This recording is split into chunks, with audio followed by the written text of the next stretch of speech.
You probably think you know what rich people do with their money, right? Big houses, fancy cars, flying first class. But I'm going to tell you right now, 80% of what you think you know is straight up wrong. I've spent years talking to hundreds of people who are actually financially independent, people with real wealth, not just flexing on the gram. And when I dug into their lives, their day-to-day habits, the pattern that showed up literally flipped my whole mindset. Today, I'm breaking that pattern down for you. We're talking income, education, how they buy cars and houses, and, most important, how they think. And I promise you, by the end of this video, you're going to realize building wealth isn't some lottery ticket or a born-into-it thing. It's a system, and literally anybody can run that system. Let's get into it. First things first, let's get one thing straight. What is net worth, actually? Simple math. Add up everything you own: house, car, savings, investments. Then subtract everything you owe: loans, credit cards, mortgage. Whatever's left is your real net worth. Now, when we looked at the data on financially successful people, the average net worth was around $3.5 million. But hold up, averages can be sus because a couple mega-rich outliers skew everything. So the median matters more, and that was about $2.5 million. So the middle-of-the-pack person, not the richest, not the poorest, was sitting at that number. If you don't know your net worth right now, stick with me. I'll drop free tools at the end so you can track it. But for now, just know this. Even if your net worth is negative, even if you're drowning in student loans, this journey starts exactly where you're standing. Now let's talk income, because income is the shovel you're using to dig up your wealth. Average income was around $350,000 a year, but the median was closer to $262,000. But here's the thing I gotta call out. From the outside, you'd assume, duh, of course they got wealthy, look at that income. But when you check their starting salary, it's a whole different story. A lot of these people started out making next to nothing, some under $28,000 a year. They weren't anywhere close to where they are now. And that's what gets me hyped about this topic. Your starting point does not decide your ending point. Let's bust a common myth right now. People assume you got to go to some big, expensive, prestigious school to build wealth.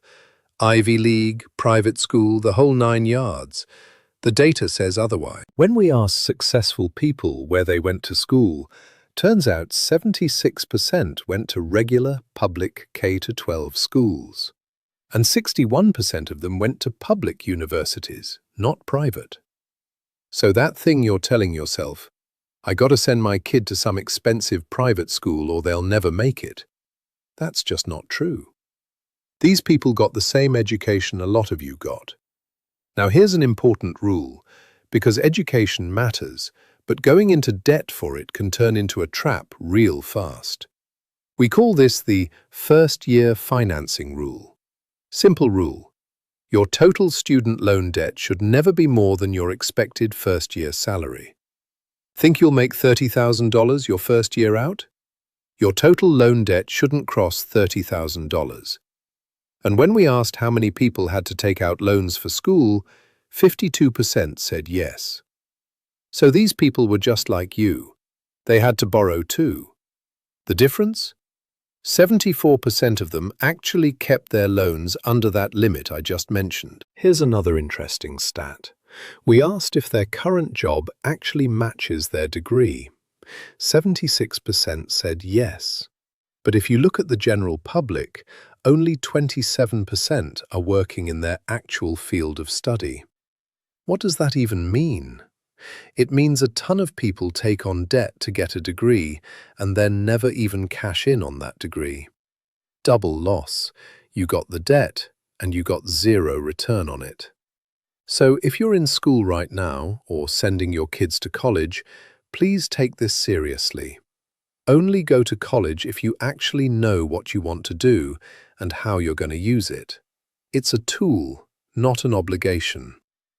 Now let's talk about the two biggest purchases most people make: cars and houses. These are the two spots where people burn the most cash and where most financial mistakes happen. Cars first. We asked, when you bought your last car, did you pay cash? 63% said yes. More than half these people can literally write a check for a car today. But hold up, it wasn't always like that. The real question is, what happened with their first car? And 71% said they had to finance their first car, no cash in hand. So these people started exactly where you are right now. The difference is they followed a few simple rules. I call it the 238 rule, and it's stupid easy to remember. 2 stands for putting down at least 20%. 3 stands for never financing longer than 3 years. 8 stands for keeping your payment under 8% of your gross income. Dealerships will try to stretch you out to 84 months because that's where their profit is. But if you stick to the 238 rule, you're protecting yourself. Here's another key point. It's not just how you buy the car, it's how long you keep it. We asked, how long do you drive a car before replacing it? 83% said 7+ years. Compare that to the general public, where 65% replace their car every 5 years or less. A car is a depreciating asset, meaning its value only goes down, never up. Every time you finance a brand new car, you're basically burying your wealth in a hunk of metal. People who actually build wealth squeeze every bit of value out of a car and don't flip it constantly. Now let's talk houses, the biggest purchase of your life. Home prices have gone up a ton lately. When we looked at what these successful people's homes were worth, the median value was around $700,000, average around $850,000. Those numbers have jumped mostly because of the housing market. But the key thing is, these people treat their home as shelter, not a flex. Here's a myth I want to smash right now. People think you need a 20% down payment to buy a house. But when we asked people what they actually put down on their first home, 79% put down less than 20%. So if you're sitting on the sidelines waiting because you don't have that full 20% saved up, you might be waiting for nothing. Yeah, you got to be smart about it. Run your numbers on rent versus buy for your city, but 20% is not some hard rule you got to hit. Now let's go deeper, not just purchases, but their actual day-to-day money habits. First up, credit cards. People assume financially disciplined folks don't even touch credit cards. But when we asked, 97% said they use credit cards for the points, the cashback, as a straight-up tool. But here's the real difference. 99% said they pay off their balance in full every single month. So using a credit card is fine. Carrying credit card debt is not. If you're carrying credit card debt right now, this might be the single most important thing you hear in this whole video. Breaking that cycle is step 1 on your wealth journey. Next up, emergency funds. Life throws curveballs. You lose a job, your car breaks down, a medical bill hits out of nowhere. 93% of financially secure people had a fully funded emergency fund, meaning enough liquid cash to survive months without income and not freak out. That peace of mind is exactly what stops them from making panic decisions, like dumping their whole portfolio in a crash or racking up credit card debt during an emergency. Here's a simple priority order anyone can follow, no matter your income. Build a small emergency fund first, at least 1 month of expenses. Grab your employer match if you have one, that's literally free money. Wipe out high-interest debt. Credit card debt goes first. Build a full emergency fund, 3 to 6 months of expenses. Only after that, move into luxury spending, bigger investments, and growth. This order matters because it stops you from putting money in the wrong place first.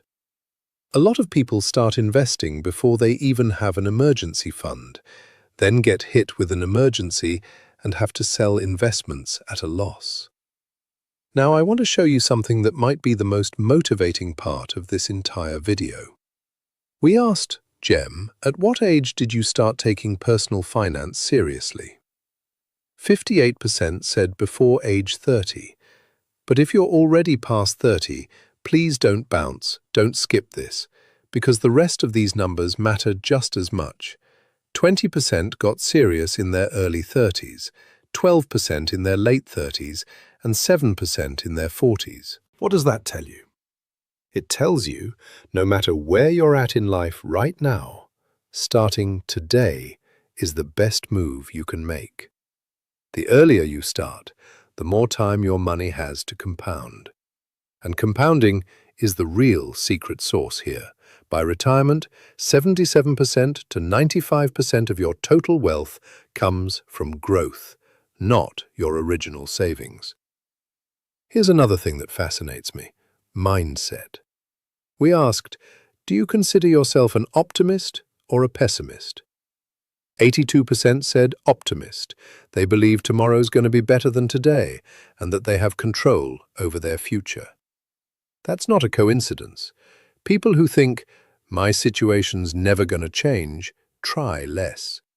But people who think, I can literally change my future, take action. They save, they learn, they take risks that push them forward. And last, the most important stat of all, we asked, did you receive an inheritance? People assume wealthy people were just born rich, but the data says 74% are first-generation wealth builders, meaning no big inheritance came their way. Whatever little they did get made up less than 1% of their total wealth. These people weren't born wealthy. Their wealth was built. One decision, one habit, 1 month of savings at a time. Let me tell you a quick personal story. Back in school, my teacher said something in class one day. If you all save even a small amount every month and invest it right, every single one of you could become a millionaire. At the time, I thought that was impossible. Nobody in my family had ever talked like that. We never even thought of wealth as something you could actually build. We thought it was just for certain kind of people. But that day, something got planted in my head. And years later, when I saw this data, that 74% of these people are first generation, that their starting point was normal too, it hit me. My teacher was right. Your starting point does not determine your ending point. So when we zoom back out and look at all this data, net worth, income, education, cars, houses, credit cards, emergency funds, mindset, age, inheritance, one thing becomes crystal clear. Wealth is not an accident. It doesn't come from luck, and it doesn't come from being born into the right family. It comes from small, boring, consistent decisions repeated year after year. Wherever you're standing right now, whether you're 22 or 45, whether you're in debt or already have some savings, your story is not over. Every single day is a new shot at changing your future. The question isn't where you started.